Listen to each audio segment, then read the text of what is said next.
The bill proposed to amend the Atomic Energy Act 1962, which empowers the central government to produce, develop, control and use atomic energy.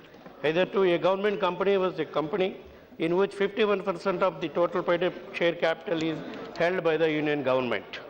The first amendment proposed to expand the said definition to mean a company in which whole of the paid-up capital is held by one or more government companies and those whose articles of association empower the central government to constitute its board of directors. I believe this provision will allow for the formation of joint ventures between Nuclear Power Corporation of India Limited and other government companies. The second amendment makes consequential amendments to provide that such license will only be granted to a government company or a department of central government, effectively implying that only government companies can enter the field of atomic energy. With all the tall talk over the last 50 years, India hardly has reached 5,000 megawatt of nuclear power installed capacity, which is a pittance compared to our growing requirements. Even according to forecasts, we are going to at best add another 5,000 megawatt in next 5 to 6 years. Well, there could be genuine reasons such as sanctions over 3 decades. This was overcome with the signing of 123 nuclear agreement with US in the year 2009. However, the fundamental incompatibility between India's civil liability law and international conventions has been slowing down our efforts. The sooner you find solution to this, it is better. Because of growing safety concerns, the capital cost per megawatt of installed capacity has been going up phenomenally.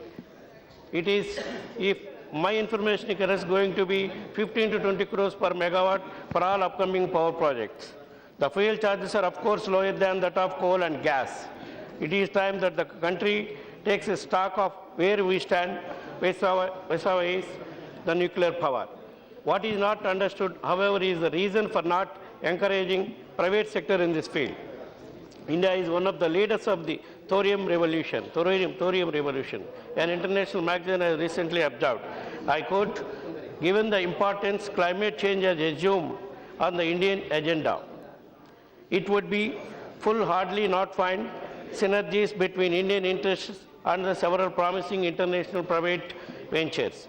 Collaboration on various research projects can improve upon India's existing technology, save time developing proficiency in some aspects, and has hastened the launch of India's thorium reactor fleet.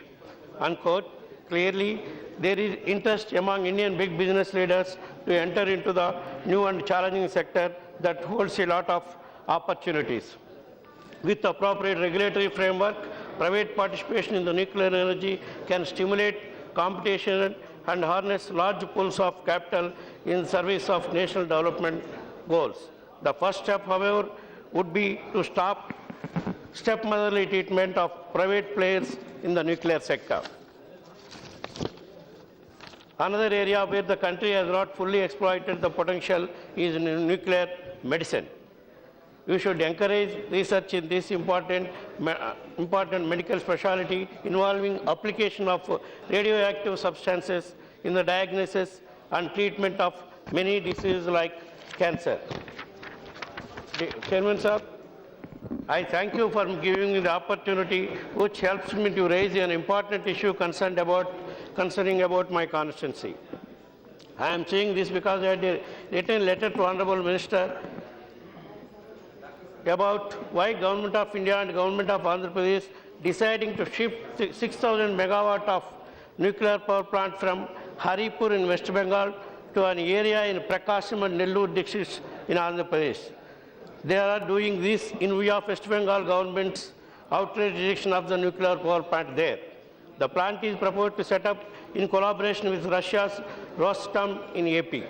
It was reported in the media that the director of Nuclear Power Corporation of India Limited and the Chief Engineer of Nuclear Power Corporation of India Limited have inspected the site, and the Nuclear Power Corporation of India Limited is in the process of setting up of the site selection committee also, which will inspect the proposed site and submit a report to this.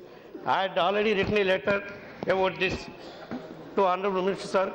Kindly look into this and give some further information about this project. With this, we will support the bill.